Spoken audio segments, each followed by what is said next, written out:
Everybody, welcome to Pick Dr. Osborne's Brain. We've got a great live Q&A for you today. If you've got nutrition questions you'd like to get answered, go ahead and start typing those in now. If you missed our Tuesday show, our crash course on SPMs for management of inflammation, highly valuable class, you're going to want to go back and watch it. I'm going to prioritize SPM questions today. So if you've got questions about those specifically, we'll get those answered first, and then we'll take other questions after the fact. If you're new to the show, welcome, and make sure you take advantage of some of our resources. We're here every Tuesday and Thursday, but also come visit me at glutenfreesociety.org, where you can sign up there, and we'll send you a tremendous amount of free information on overcoming autoimmunity with diet, lifestyle, and nutrition. So welcome aboard. Let's see. Diana's asking, does Omega Max, which is our omega-3 supplement, have SPMs in it, or would that be something to consider purchasing separately? So if you're taking fish oil, high doses of omega-3 fish oil, your body can convert and will convert some of that EPA and DHA from the omega-3 into SPMs. As I talked about on the show Tuesday, though, to get the quantity of SPMs from fish oil, you're talking about 3 to 8 capsules of Omega Max. So if you're trying to really aim for high levels of SPM for that anti-inflammatory control, I recommend using SPMs directly. We have a product called Ultra SPM, Diana.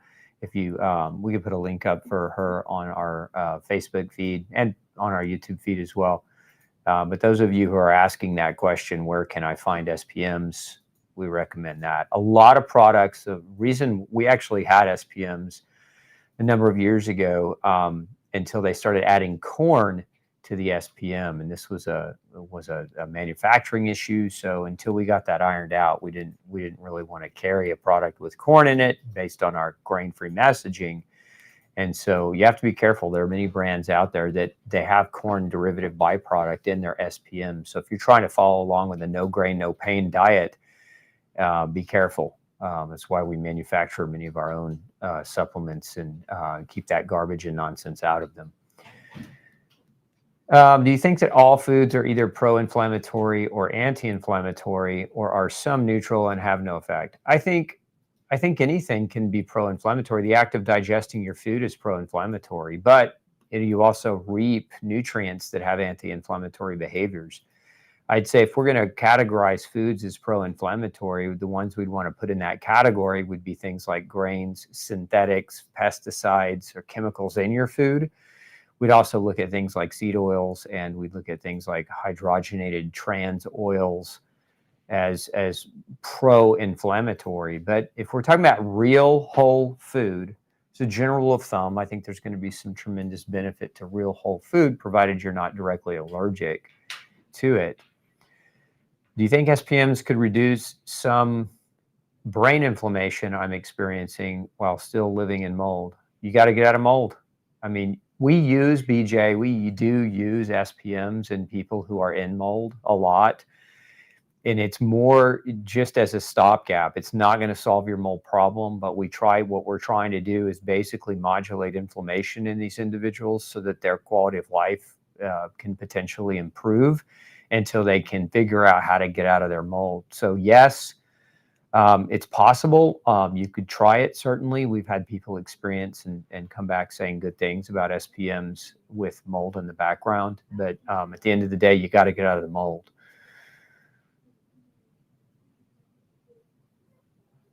How do I get rid of old bile and make new bile? Well, you do that naturally all the time. What some people do is a gallbladder flush, which is where they flush out a lot of bile. And so to do that type of protocol, to flush out your gallbladder and to flush out your bile, you would take a large quantity of magnesium Epsom salt with olive oil and citrus and drink it. And there are a number of, if you look up gallbladder flushing protocols, you can find the exact ratios for that. But that's what some people do. but understand that you do recycle your bile on purpose, and it's not necessarily something you necessarily need to do. When will your food sensitivity test be available again? Probably in the next few months. We're working on some logistic kinks to get it back to you guys. So be patient with us. We'll have it ready soon.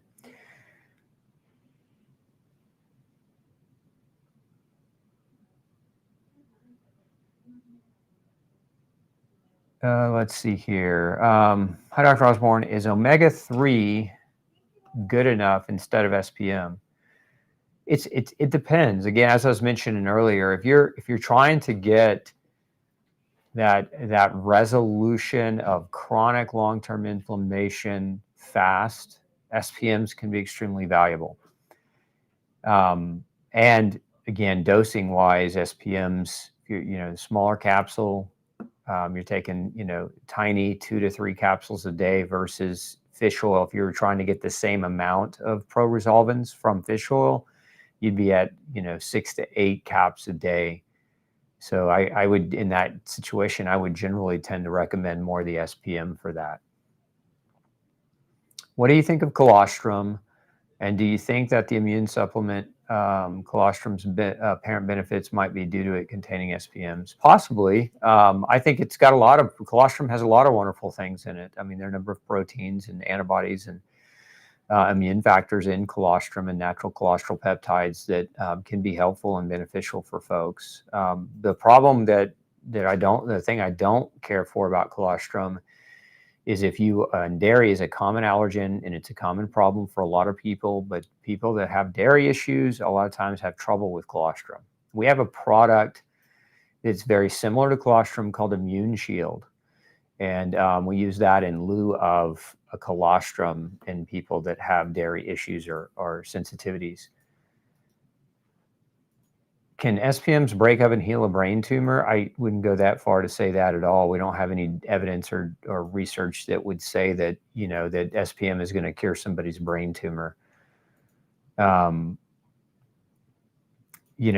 I would say if I'd say that's a terrible thing to have happen to you. So I'm sorry you're going through that. But I would look at, if you're looking at natural alternatives, I would look into Hope for Cancer down there. They're a clinic in Mexico that does specialized alternative types of treatments for different types of cancers. If you're in the U.S. and don't want to go south, you might consider you might consider getting a hold of Dr. Makis. He's doing a lot of research. He's a researcher, and he's seeing and publishing a tremendous amount of anecdote, but with patients of his, where they're using different types of medications that they're repurposing old medications for this. And anyway, you look his name up and you'll learn more about it. I'm not going to say it here lest we have our channel destroyed. Is it true that we need variety in our diet to be healthy? It's ideal. I mean, look, food rotation, the way I look at food rotation is you try to eat seasonally the best that you can. We're coming into spring and summer, and what's ripening on the vine. We've got blueberries coming in, strawberries coming in. So those are going to be seasonally available for the next 3 to 4 months. And you should eat that seasonally. There's a wisdom to seasonal eating that science doesn't quite understand. We think we know certain things. For example, blueberries have a very dark pigment in them called proanthocyanidins that protect the blueberry from the sun. And when you eat the blueberry, those pigments end up in your skin and protect your skin from the sun. So there's an example of where science understands the wisdom of nature, but there's many things we don't understand. And so I would encourage you to eat seasonally. For those of you who are trying to just do your best, I would say join a food co-op, an organic food co-op. It's a lot cheaper than the grocery store. And food co-ops are local, so you're getting seasonally fresh, locally grown foods that aren't being sprayed with all the chemicals and pesticides, but that are also at their nutrient density best during the season. And then beyond that, make sure you eat plenty of animal protein too.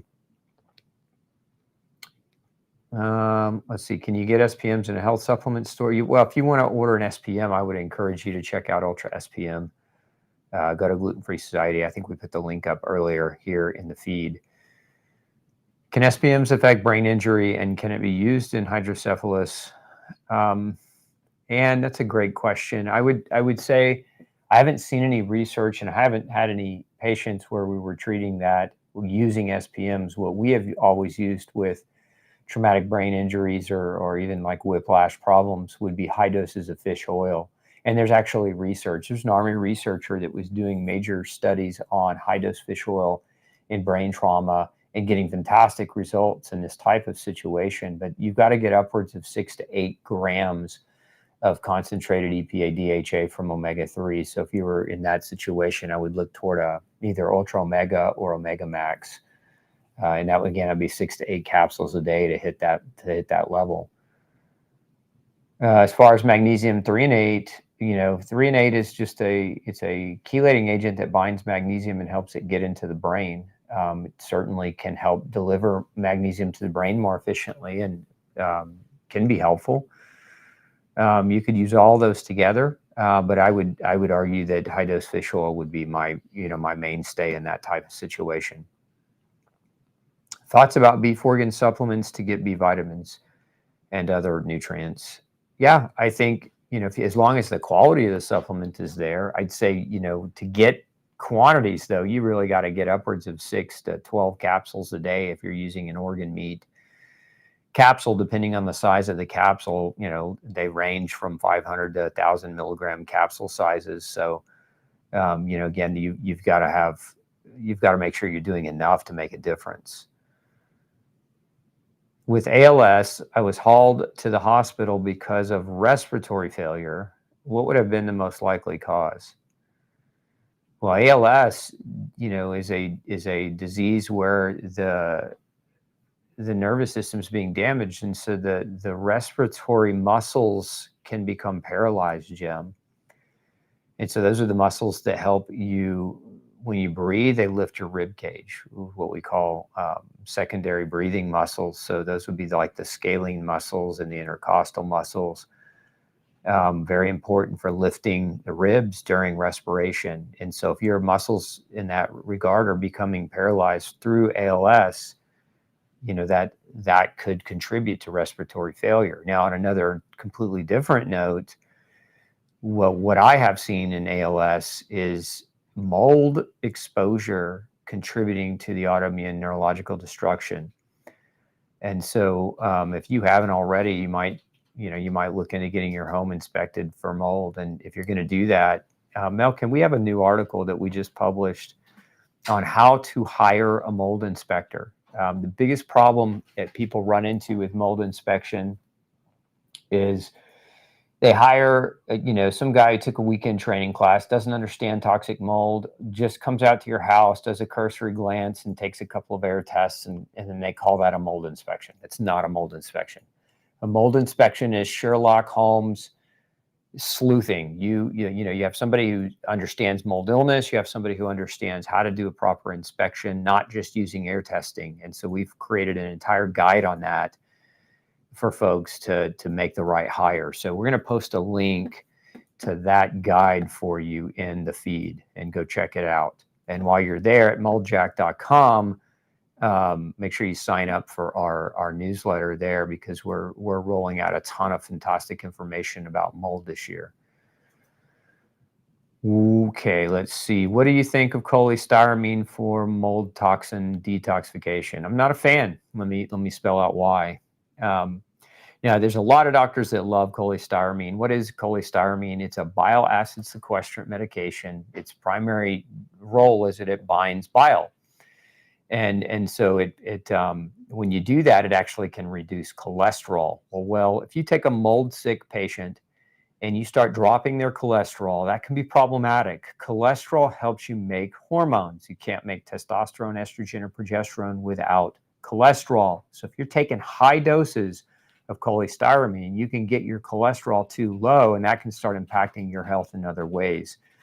But the other thing that cholestyramine and bile acid sequestering drugs do is they prevent the absorption of fat-soluble vitamins. That's vitamin A, vitamin D, vitamin E, vitamin K, omega-3, even SPMs are going to be affected by using high doses of cholestyramine. And I'm just not a fan of using pharmaceuticals to treat a problem and creating nutritional problems that can exacerbate the problem that the person is trying to get treated. So those are the main reasons I'm not a fan of using cholestyramine. I like other binders. Now, cholestyramine as a binder is more effective. Like, it will bind better mycotoxins, but it comes at consequence. You burn through cholesterol and you burn through fat-soluble vitamins. You can use other binders. They're not quite as strong, but they don't cause the nutritional consequences and the cholesterol-lowering consequences of cholestyramine. And I would say for any of you working with a doctor where they're wanting you to take high doses of that stuff to recover from your mold, you should ask them to monitor your cholesterol. You should ask them to monitor your fat-soluble vitamins. And you should be following, while you're doing that, you should be following the no grain, no pain diet. A lot of doctors that treat mold don't even tell you about diet change, and that's a mistake. You're not going to recover from mycotoxins eating grain, because grain is contaminated with mycotoxins. And if you're trying to bind them out of you from your environment, and you're eating food high in a diet high in grain with mycotoxins in it, you're not going to have success. You're just going to churn and burn. Okay. A friend of mine with intestinal bleeding got diagnosed with diverticular disease. She was told it's incurable. Do you share? I don't believe anything's incurable. I think when doctors say something's incurable, oh man, it's like theft. This is just my philosophy, Melinda, but doctors are no better at predicting the future, understanding the human body than anyone else. I mean, they really know very little. You'd be surprised. You get some doctors in a room and close the door and start asking questions. You'd be surprised at how little they actually know. So for them to damn a person by saying something's incurable, in my opinion, is a theft of hope. And the number one ingredient for healing and repair is hope. So as a doctor, you have a strong responsibility, to maintain the integrity of hope for a patient who's going and trying to heal, not to steal that hope from them. Some doctors would argue, well, you have to be honest. Well, you can be honest, but not steal someone's hope. You can give people statistics. Like the perfect example of that is cancer treatment. There's certain kinds of cancer that, we don't wish on anyone, like pancreatic cancer, 2 to 4 year survival rates with treatment. Not good odds. But the only thing a doctor can really comment on is what are the percentages of success of a treatment of a disease based on what they do. But there are so many unknowns, and there are so many other alternative options that people explore that mainstream doctors have no clue about. I mean, just look at diverticulitis in the terms of diet. Can you change your diet and that goes away? Of course, it's not rocket science. When you're eating garbage food, inflaming your intestinal lining and creating weaknesses that form diverticuli, can you stop that? Yeah, you can change your diet and you can stop the progression, certainly, of the illness. And, there's another term that they use. It's diverticulosis, which is when the inflammation aspect of that disease goes away and the patient becomes non-symptomatic. So I would say your friend needs to get a second opinion. What's the highest recommended dosage of SPMs? Laura's asking. Probably somewhere. I mean, there's not really a dangerous amount that we know of, but I would generally put somebody on anywhere between 150 and 600 micrograms a day, which if you're using our Ultra SPM product, that's between 2 and 4 capsules a day. Have you had full recoveries of any Parkinson's or ALS patients? I've not ALS. I've never seen anyone with ALS fully recover. That doesn't mean I'm not trying to take away your hope either. I'm just saying that I've not seen it. But I also don't see a lot of ALS patients. It's just it's not been my main wheelhouse. Parkinson's, yes. I've seen people with Parkinson's recover. I've seen people in wheelchairs with Parkinson's get up. And the biggest connections I've seen with Parkinson's are gluten, and grains in the diet, creating inflammation in the nervous system, but also mold, background mold exposure. I have 2 ceramic implants, and in October 23 became inflamed. No infection. Oral surgeon hadn't seen anything like this. Tried several things. Biopsy came back with inflammation. I have no pain. What's your question, Janet? Oh, I see what you're saying. Would SPMs possibly help? You could certainly try. If these are implants, so you might have a rejection, a mild rejection of the metal. So if they're ceramic implants, it wouldn't be metal, but you might have a minor rejection of the materials in the implants, and you could try SPM, and if it helps, report back to us and let us know what your experience was. I've not used it for that before, but again, I'm also not a dentist typically seeing and treating people's implants. On the first day I took SPM, my chronic inflammation in my back and shoulder level melted away. I love hearing those kinds of stories. Thanks for sharing your experience with it. What berries are the best for fiber? I wouldn't put any berry as a best. I'd say eat what you like in that category. But I wouldn't say one is the best versus another. Is there anything I can take for essential tremors? Yeah, I mean, 2 things. If I didn't know anything about a person and they just said, what are your 2 favorite things for potentially for this? I would say vitamin B1 in the form of benfotiamine. And then I would also say magnesium, particularly magnesium 3 and 8. So those 2 things I would be all over. And then beyond that, what I would encourage you to do is get tested. We have a number of ways that we can measure nutrition, through lab workup. And so one of the best ways to do that, and most comprehensive ways to understand your nutritional needs, is to do what's called an INA, an intracellular nutrition analysis. And I don't know if TikTok even allows us to put links up, but if you're on TikTok and you come to my YouTube channel, there'll be a link up. We'll put a link on that feed for you for that INA test. We'll put that up now.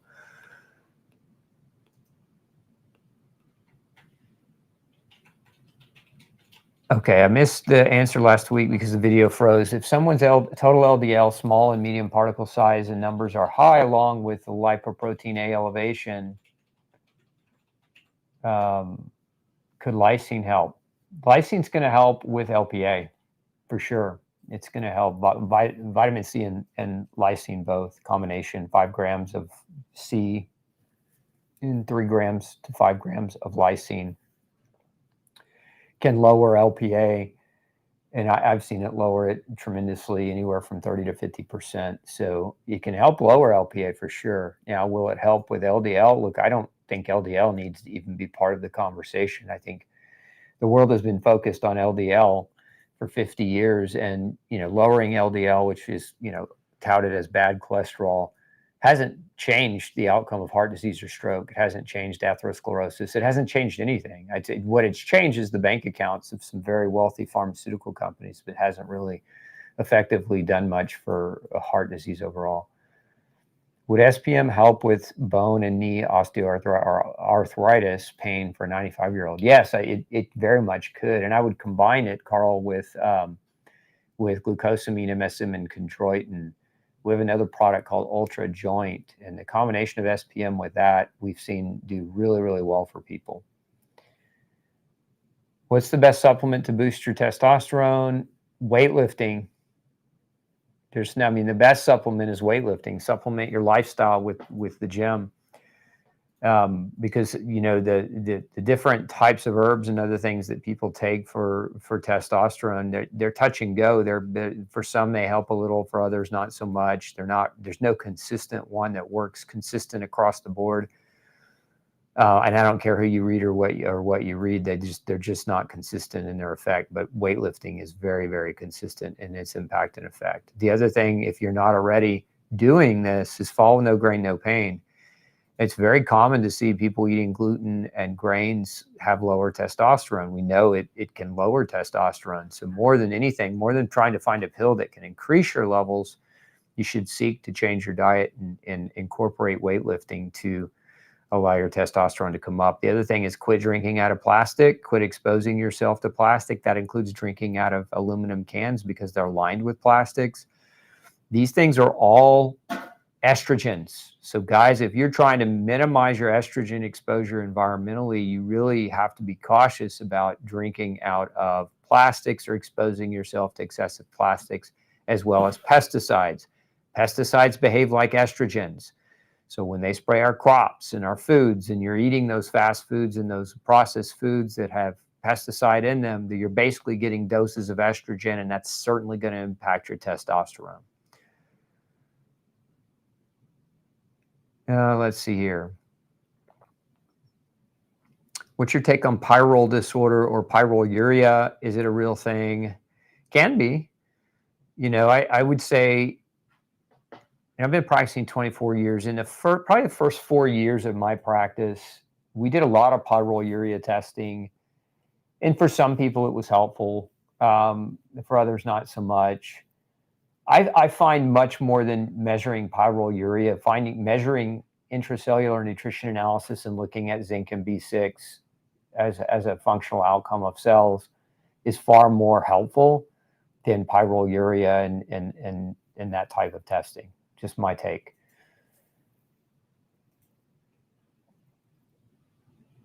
Let's see here. Can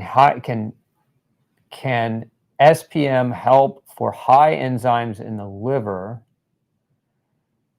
I haven't seen any research that shows that, Mara, but I mean, it would be, you could certainly try it. I would argue this: if you have high liver enzymes, you're missing something is hurting your liver. Something's overwhelming your liver, and in that scenario, pretty much nothing is going to fix that problem. I would say if you're trying to support your liver more than using an SPM, I would probably we have a product called Ultra Liver Detox, which supports liver detoxification and aids the liver in, in dealing with environmental exposures. But ultimately, you'd want to figure out why the enzymes are high in the first place. Let's see, go up a little bit on the left. I missed one. There it is. All of my fingernails are beginning to have vertical lines. They used to be only in my inches. What deficiency is underneath that? So vertical lines in the nail beds are not a deficiency. They're the alteration of the way protein is formed in the fingers so that it starts clumping. And this is something we see that's predominantly linked to aging. It's because the slowing of the fingernails occurs, and you can get clumping, so it causes the vertical lines in the nail beds themselves.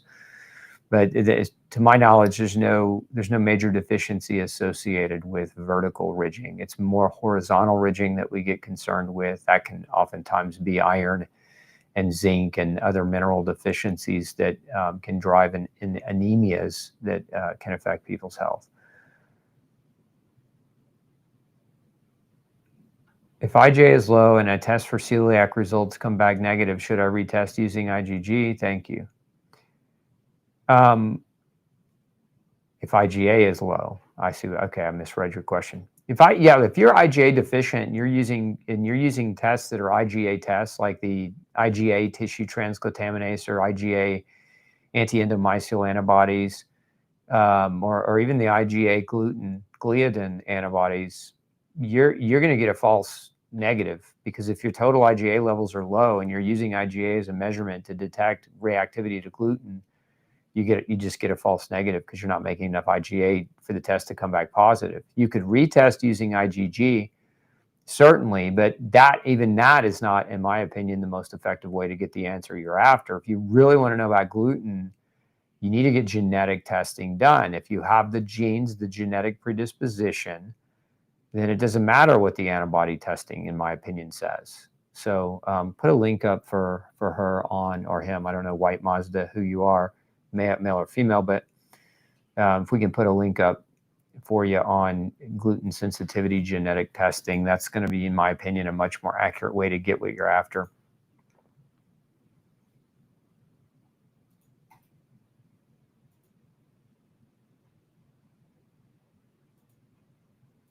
Oh, Jessica says, my B1 supplement, my B1 came back deficient on your test. I'd love to see you have a B1. We do have a B1, Jessica. The question last week wasn't whether or not we had a B1. What they were asking me was to make a B1 that had twice the dose. But we have a product called Ultra B1. You just go to Gluten Free Society. We can put a link up for you, Ultra B1, and it's already there. We've had it for a couple of years, and it works well in that regard.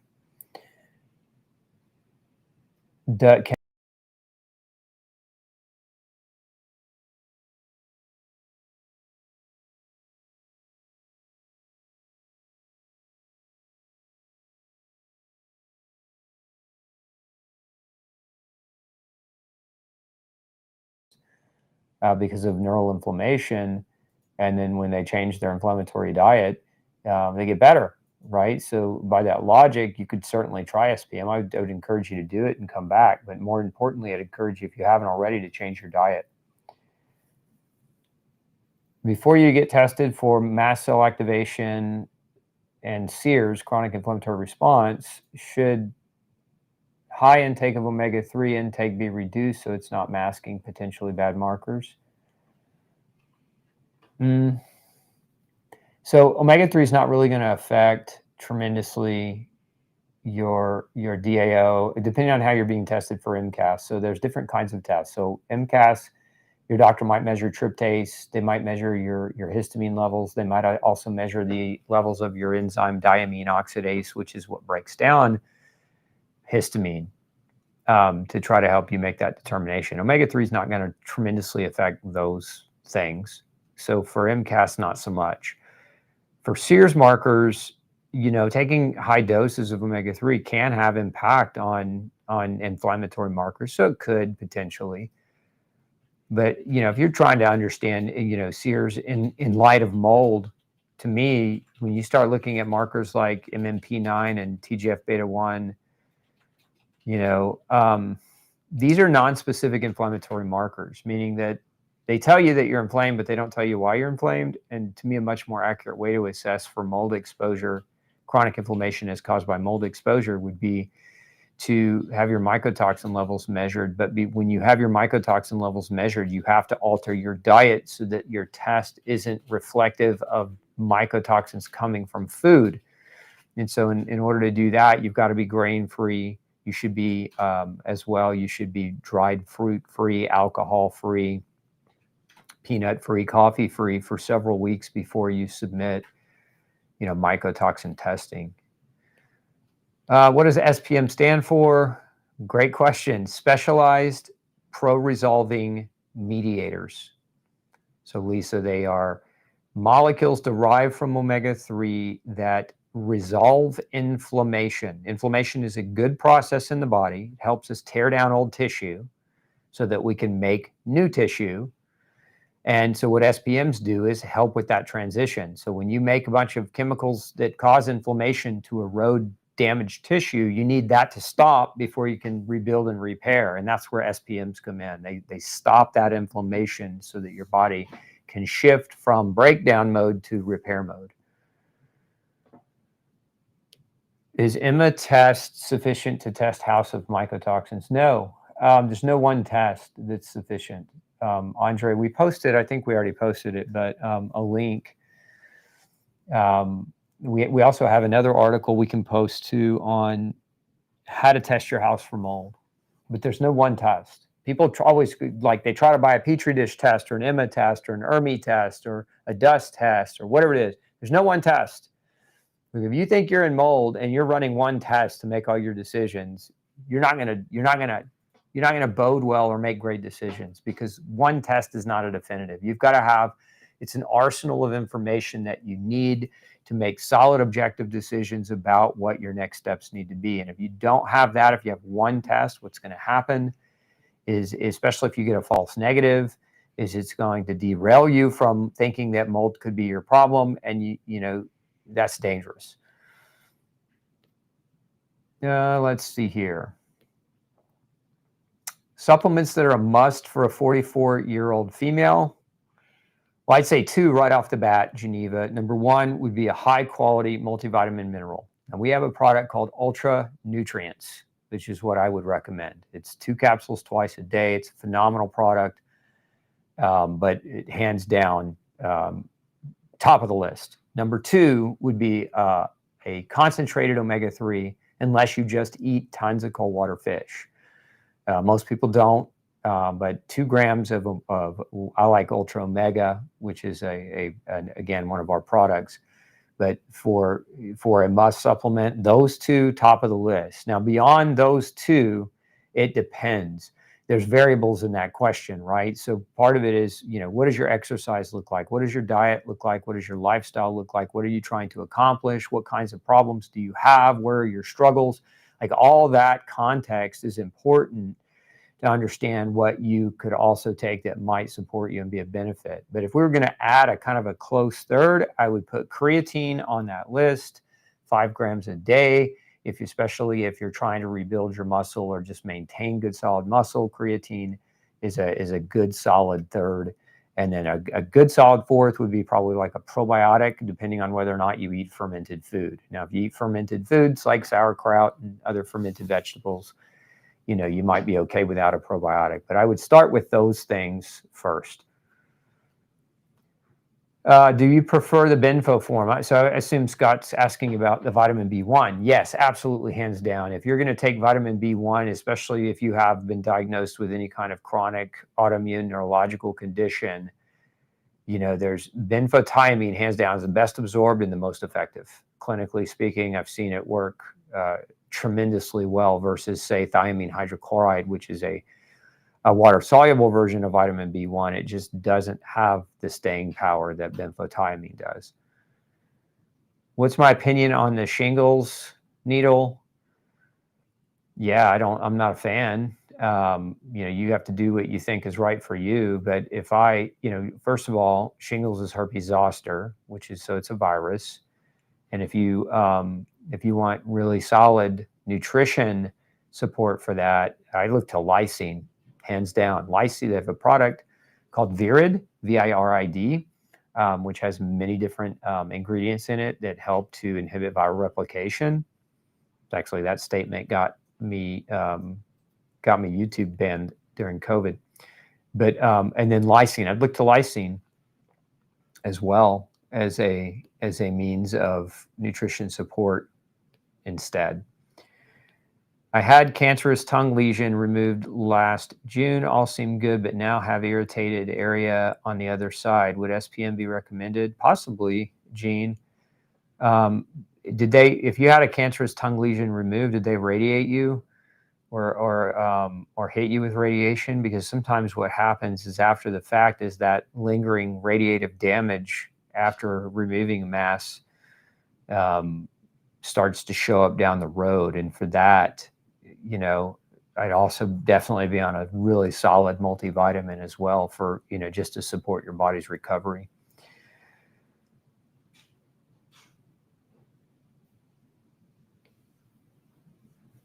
Do you have a stance on eating quality tinned fish? I've been addicted to smoked trout, mackerel, white anchovy, eel. Many of these really good tins cost $10 a pop. I think they can definitely be used. Where you have to be careful is the company. Are they is that product coated on the inside with a phthalate lining? Because that's one of the issues. I mean, the canned fish in and of itself is perfectly fine and healthy. It's the lining that they use in a lot of these tins to basically seal the flavor in, that can have estrogenic effects on people. Don't we? Do we have? I think we have a video on some mental disorders. Henny's asking. I know we have done a crash course, several of them, on neurological inflammation and depression. So specifically, you might check those out. But because I think depending on what mental orders you're referring to, could SPM be helpful with dry eye disease? It depends on why your eyes are dry. If your eyes are dry as a result of chronic inflammation, possibly. But if your eyes are dry for other reasons, like there's a condition, for example, called Sjogren's disease, which is an autoimmune condition that impacts the lacrimal ducts, which are the tear glands in your eyes that basically keep them moisturized. And so if that's the case, then you need to reverse engineer why the autoimmune disease is there. SPMs are just a Band-Aid.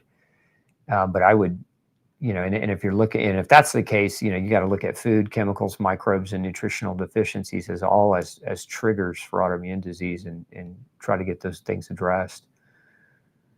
Volunteering at an elementary school, distributing fresh veggies and fruits to kids. Volunteers get the leftovers. That way I eat in-season fresh veggies. That's awesome. For unregulated immune system, interleukin 1 and 2 for 40 years, what would be a reasonable expectation of results? It's hard to tell you that, Lisa, because if that's the only thing I know about you, I don't know how you eat, how you sleep, what kind of stress you have, don't know whether you get sunshine, because it's not just so simple as 40 years of immune dysregulation and taking a supplement to cure that. And so, are you doing everything else right? I would say this. There's 6 things that you should be focused on: clean air, clean water, sleep, going to bed on time, real food, preferably the no grain, no pain diet, as well, exercise to tolerance, and sunshine every day. If you're doing those 6 things well, your immune system will thank you. And SPMs work better when you're doing those things. And that's true of any supplement.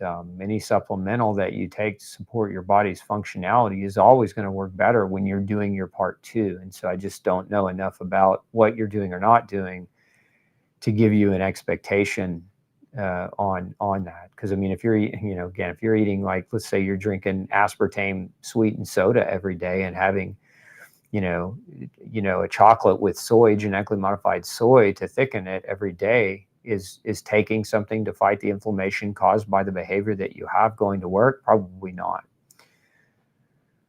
Regarding ALS, I have heard that glyphosate toxicity is being diagnosed as ALS. Could this be true? Certainly, glyphosate's a neurotoxin as well. I don't think it's the only truth to ALS. I think ALS is a very, very complex and complicated condition. My stepfather passed away from ALS years ago, before I was even in graduate school.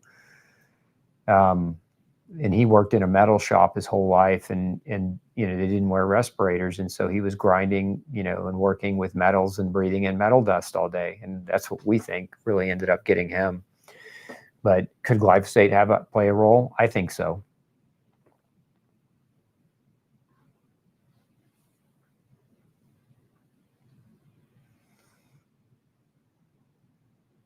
Would you please restate your recommended dosages for SPM?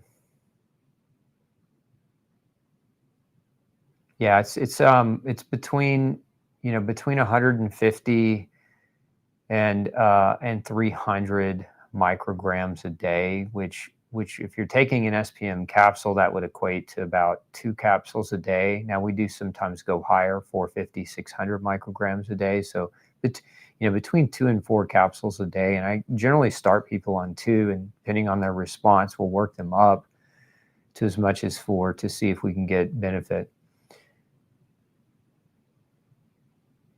If somebody has fat malabsorption, how would they adjust the amount? It depends on why they have fat malabsorption, Robin. Fat malabsorption has causes. So if you have fat malabsorption because your gallbladder's not working because it's been removed, or because you've got some kind of an issue or problem, then you might consider taking ox bile. We have a product called Lipogest for that. If you have fat malabsorption because your pancreas isn't working properly, you might consider taking pancreatic enzymes supplementally before your meals. So the context of why the fat malabsorption is there is important. Many of you are gluten sensitive and don't know that gluten causes fat malabsorption. It's actually one of the most common causes of fat malabsorption.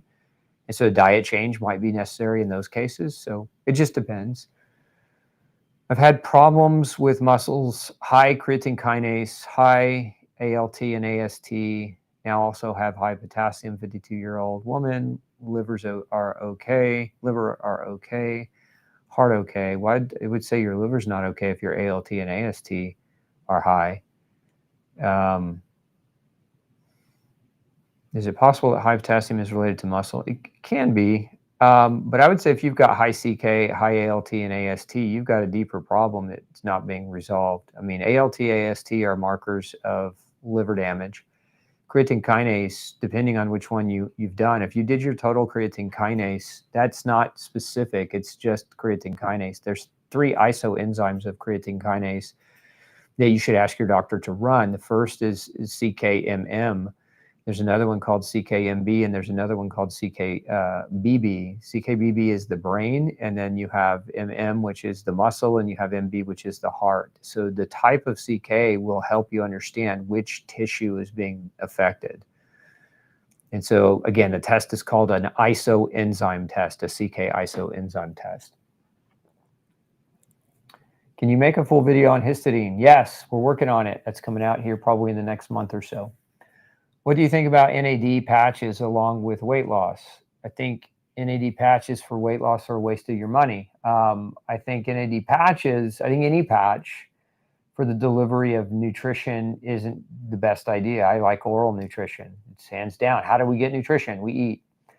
So our body is designed to extrapolate nutrition from what we put in our mouth, not from what we put on our skin. Now, that being said, you know, there can be some benefits to certain patches depending on the person, but if I had to choose, I wouldn't choose a patch.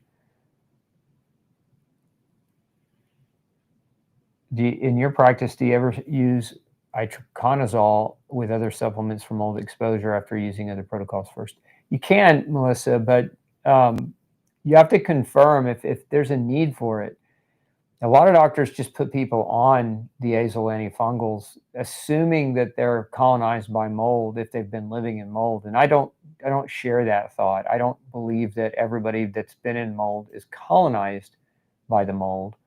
I believe that everybody that's been in mold is potentially affected by the VOCs and the mycotoxins and the other hyphal fragments, that toxic fragments that mold can produce, but not everybody's colonized. So not everybody really would need itraconazole, but there are definitely cases where it's merited. And so it's definitely in those situations recommended, or can be. There are also other natural antifungals that in some cases can be just as effective without the potential to damage the liver, because the azoles can hurt the liver, affect the liver. Like caprylic acid as an example.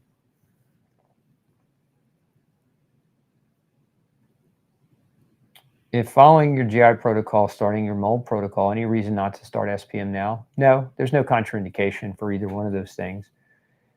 What vitamins are good to lower blood pressure? Depends.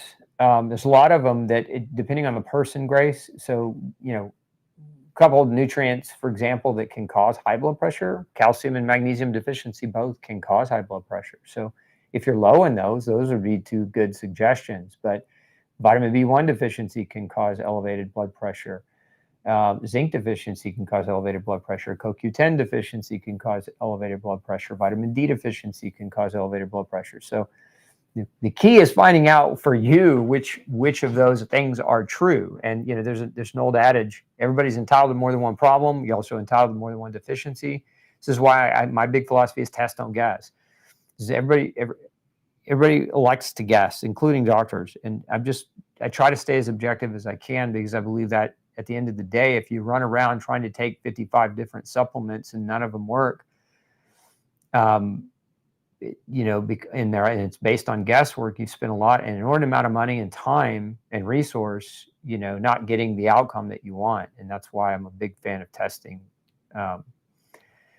So you would probably want to consider, Grace, the INA, the intracellular nutrition analysis, to see where you should focus your efforts. Would SPMs help RA? There's good research on arthritis and SPMs. So, I mean, yeah, I've seen it firsthand, helping people with RA as an inflammatory modulator.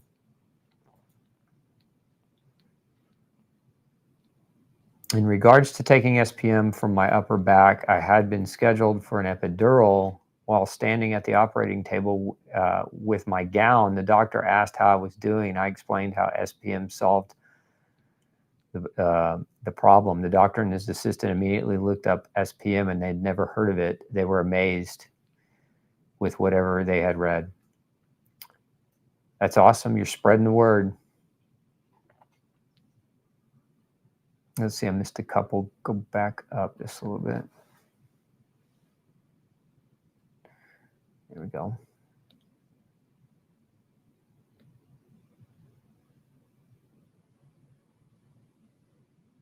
Oh, no, I didn't. I'm sorry. I didn't. Any advice for bunions? Yeah, go without shoes as much as you can. I mean, bunions are pressure. Women are particularly at risk because they, the fashion. I mean, I hate that for women because I know there's a societal pressure or need to kind of play along that way. But man, those high heels with narrow toe boxes, will wreck a person's foot over the years. So if you're a female and having an issue, highly recommend getting out of your shoes as much as you possibly can on a regular basis, and maybe consider some wide box toed shoes. I know they're not as fashionable, but yeah. I've had high LDL since my 20s. Now in my 50s, it's still high with no statins ever, and my CAC is 0. Go figure. Totally undermines the cholesterol theory. Sure does. It's always been the problem. Cholesterol lowering worked, then we'd have less heart disease. The top 2 grossing drugs of all time, and pretty much number 1 and 2 every year, are statins. So, we do more and spend more on lowering LDL, and we just don't see an outcome that justifies the expense. So to me, that's time to go back to the drawing board. Laura says, I've been on SPMs for 2 years, and they are incredible for reducing inflammation. Thanks for sharing your experience, Laura. Husband had 3 screws put in, a busted knee, and 84. Couldn't afford to remove them and be out of work. Both knees are severely swollen. Can SPM help? Maybe. I mean, it's certainly worth a shot. I would also, like I said earlier, I'd throw other things at that. I'd throw MSM and chondroitin and glucosamine at it as well. But I don't know if he can do much now, but I'd also maybe get an x-ray, Stephanie, of the knee. I've seen cases where, because that's 84, so you're talking about over 30 years ago, where screws started to unscrew. Basically, I've seen a number of cases like that where people had hardware put in, some manner of years ago, and the screws were actually now starting to dig into soft tissue because they were becoming unstable. So it might not be a bad idea to get a good x-ray of that knee and just make sure it's still stable too.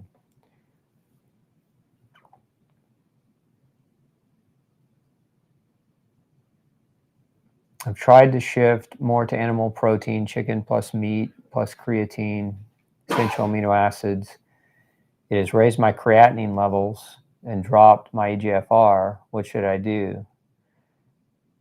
You could do a cystatin C, and that would give you a better indicator of your kidney function, because higher meat will increase creatinine, but that doesn't necessarily mean that that your kidneys are failing.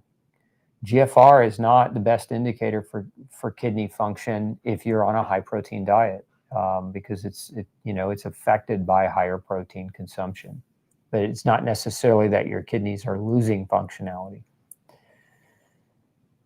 Can gut dysbiosis cause shortness of breath? Yes, indirectly. I would say not directly, indirectly. Let me give you an example. Let's say your gut dysbiosis is causing severe intestinal inflammation, and that'll cause shortness of breath. That's an indirect way that gut dysbiosis can affect the GI tract, leading to blood loss, leading to iron loss through that blood, leading to anemia, and leading to the shortness of breath as a symptom. Experience. It's a downstream effect of the damage caused by gut dysbiosis.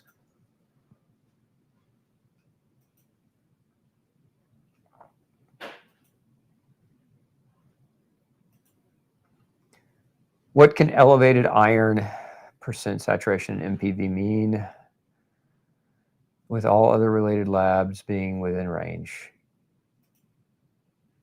So if you have a high iron saturation, it doesn't mean a whole lot. And if you have a high mean platelet volume, that also doesn't, I mean, I wouldn't lose any sleep over that, Anna, but at the same time, talk to your doctor because that's minimal context on my end.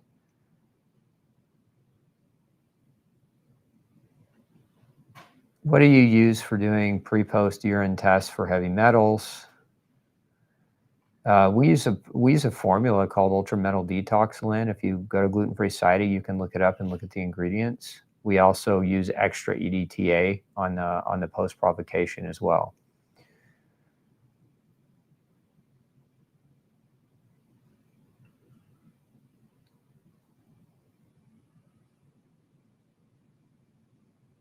Let's see here. What about lines around the lips, aging or deficiency or both? If so, which? I'd have to see a picture, honestly, because there's different kinds of lines around the lips. But I mean, I would probably consider, I mean, aging, certainly, we're all going to age, we're all going to wrinkle. You're not going to escape that, no matter how much collagen or lotion you rub or drink. But that being said, if it's, a lot of people have premature aging lines around the lips as a result of lack of protein. It's probably one of the more common causes with the war against protein that we've seen in the last several decades. Which binder do you recommend for mycotoxins? Check out our myco binder, Peruse.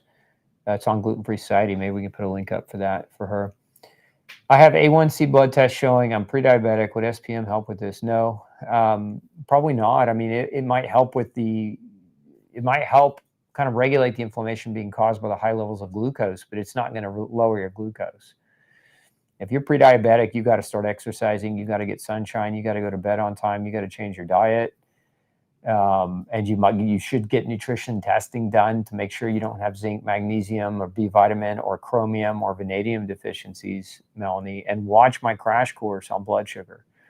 I go super deep on nutrition and blood sugar control. So there's a lot to unpack there. I just kind of threw a ton at you, but you can go back and watch that class on all these classes, these crash courses, guys, are all, depending on which platform you're watching from, all these crash courses that I keep referring back to are on my YouTube channel. You can go there and there's, we have over 1,900 videos there. And it's just an arsenal of my brain going to you. It's my gift to the world as far as health is concerned. And so use them. They're there. They're free. You can tap into those classes.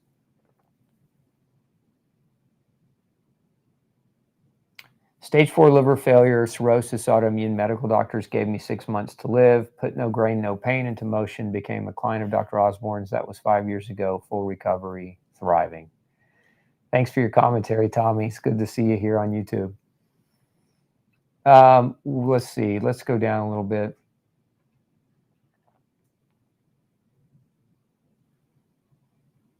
Would SPMs help resolve cell danger response? Yeah, I mean, that's where SPMs really shine is when somebody's stuck.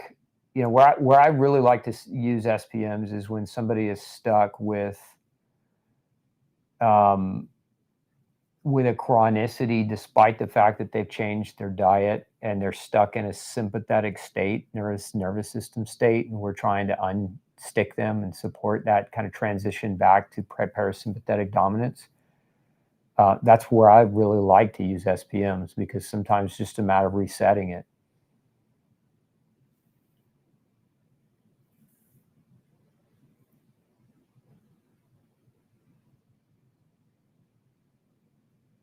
For stomach acid production, what are the important nutrients other than betaine, hydrochloride, bitters, ACV? Well, those don't make stomach acid. Those act as acid. Bitters simply stimulate the production, but as far as making stomach acid is concerned, one of the nutrients you need is histidine, which is an amino acid, very important for the production of stomach acid. You also need minerals, and B12 is another one that you need. So I should do a crash course on stomach acid for you guys. Eating mostly fruits and veggies, would SPM help with adrenal support? Appetite is great, but still having severe weight loss, now experiencing muscle loss. Maybe, but I mean, I would dive deeper into that loss. Why are you losing? Or if you're eating mostly fruits and vegetables and you're losing weight and muscle, you probably aren't getting enough protein. And so SPM is not protein. It's not going to fix that. You really should look at, at your protein values and accordingly change your diet. How much ALA should take daily if I have CMT1A? Is 60 milligrams a day better than 600 milligrams a day? No. Not enough context, Tony. Hard to answer that question. Would SPM work for elderly arthritis? Yes. I mean, there's studies now, human trials, that have shown SPM be effective for arthritis. I talked about that in Tuesday's show, Carl, if you want to go back and watch that, but the answer is yes.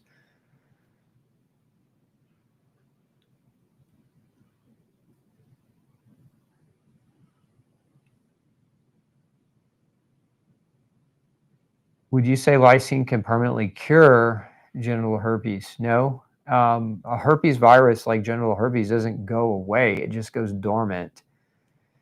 And when it comes out usually because a person goes through a tremendous amount of stress. And, there's a lot of different kinds of stress, but the best way to support kind of thinking about keeping it dormant would be the use of lysine, but you don't permanently cure it. It's always going to be there.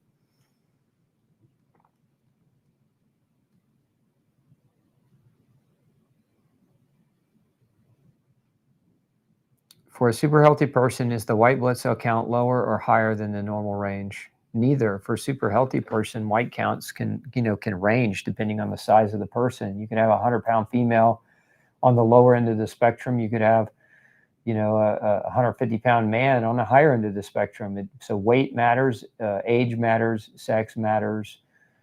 But as a general rule of thumb, healthy white blood cells range, on lab tests, most lab tests, between like 4 to 10. And, again, there's a tremendous amount of additional environmental context to take into consideration with it too.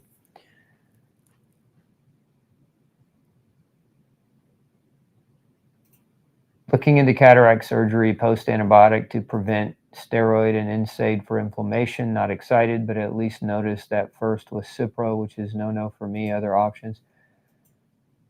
I mean, if I were going in to do a surgery, and they wanted to use, so if they're putting you out and doing the surgery, a lot of times they're going to want you on the antibiotic. And I understand why. You're in a hospital type of environment where there's a tremendous potential for infection, because most of the bacteria that hang out in the hospital are not the good kind.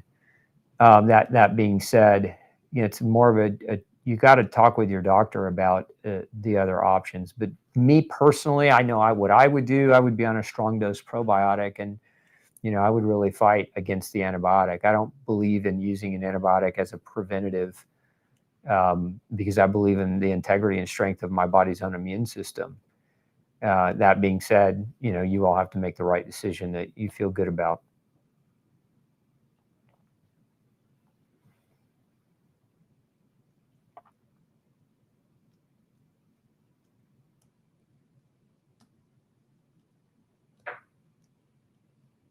Doctor's offices can cause high blood pressure. Sure can.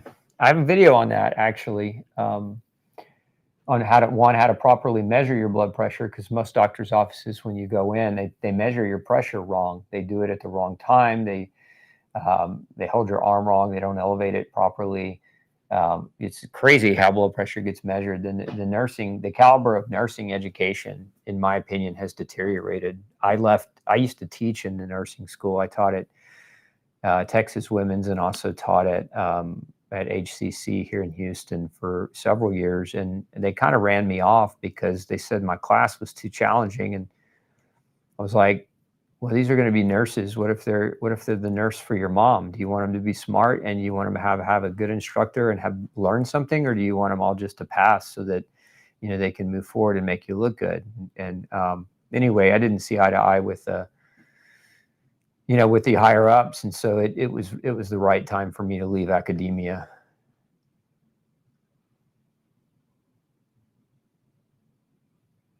I showed a moderate reaction for EDTA on chemical sensitivity test. Does that mean I cannot do a heavy metal test? No, it just means we got to use different chelators. I used to have high TSH, low T3, and when I was taking beetroot juice, it cured. But when I didn't take that, I low T3 again. Realized I have low iron, so I started taking moringa, eating organ meats. Just more commentary, I guess, not a question.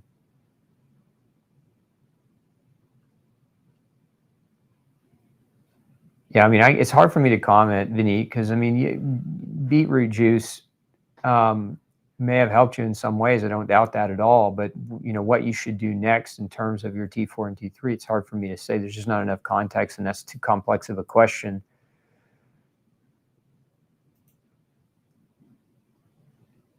One of my doctors says I'm diabetic. The other one said I'm pre-diabetic. I ordered your supplements for diabetes, as sometimes my fasting glucose is in the 130s.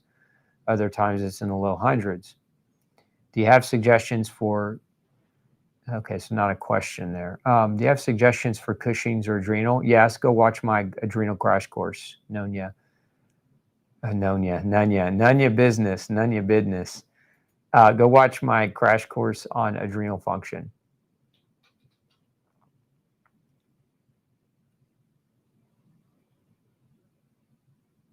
SPM as a supplement is from distilled or concentrated fish oil. Is that correct? Yes, that is correct. It's basically again, it's a derivative of omegas, typically omega 3 EPA and DHA. At least the types of SPMs that are in our SPM product.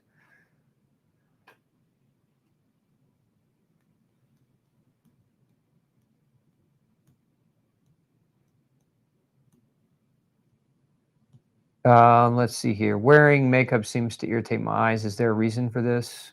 Probably reacting to the ingredients in your makeup, I would suspect, at any rate. Does having an autoimmune disease contribute to this? Well, I would say the autoimmune disease, is not making your makeup irritating your eyes. Your makeup is irritating your eyes, regardless of the autoimmune disease. So I would look at the makeup ingredients more than I would consider the autoimmunity. Now, from the autoimmune perspective, you should still be trying to figure out why you have that. Again, what are the 4 common triggers of autoimmunity? Food, chemical exposure, nutrient deficiencies, and microbial imbalances. Okay, let's see. We're right up on time here. I'll take one more. Will SPM help with my diabetes or prediabetes? It's not going to help cure your diabetes. It may help with I mentioned this earlier, it may help with the inflammation that too much sugar, glucose in your blood is causing, but it's not gonna lower your blood pressure. I'm sorry, your blood sugar. What's gonna lower your blood sugar is addressing why it's high. So I'm gonna circle back around. Melina, watch my diabetes blood sugar crash course, and and get the information there. There's a tremendous amount of information that you could apply that, could help you tremendously there. Okay, that's a wrap for today. Thanks so much for tuning in. Look, do me a favor. If you find value from the show, if you find that coming here week after week helps you, navigate health and navigate good information around diet, lifestyle, and nutrition, do me a couple of favors. Number 1, hit the like button. Number 2, if you're not subscribed, hit the subscribe button. Number 3, share, and share some more. The more you share, the more you care, the more people we can help. Look, we're trying to create a revolution around the thought process of what it means to be healthy. And we have probably one of the biggest battles on our hands because we're working against nefarious forces that really don't want people healthy because it's too profitable to keep you sick. So share this information. Let's get it out there. Because when we make more people sane about diet, lifestyle, and nutrition, it makes our society easier to deal with. It makes us all happier. It makes us all healthier. It makes us less bipolar in our differences, right? If any of you've noticed, I've had several of you comment that the world today seems so angry. This is neural inflammation because people eat like garbage. This is part of it. And so how do we make people happy and calm them down? Well, we educate them and we get them moving in the right direction with their diet and lifestyle. So share with me and we can get more people reached. Lastly, if you're looking for supplements, look, we appreciate your support. Our platform does not accept advertisers and sponsors. So, yeah, how do we keep the show going? Your support through using our products. So, if you're in the market for good gluten-free supplements, come visit me at Gluten Free Society. We've got over 100 products there. We also have lab tests that help you measure for gluten sensitivity and nutritional deficiencies. And so those are available directly to you. And we appreciate your patronage there. So if you want to support us in that way, it'd be greatly appreciated. We'll be back here next Tuesday for another crash course, and we'll see you back next Thursday for another live Q&A. Hope your weekend is fantastic. Take care.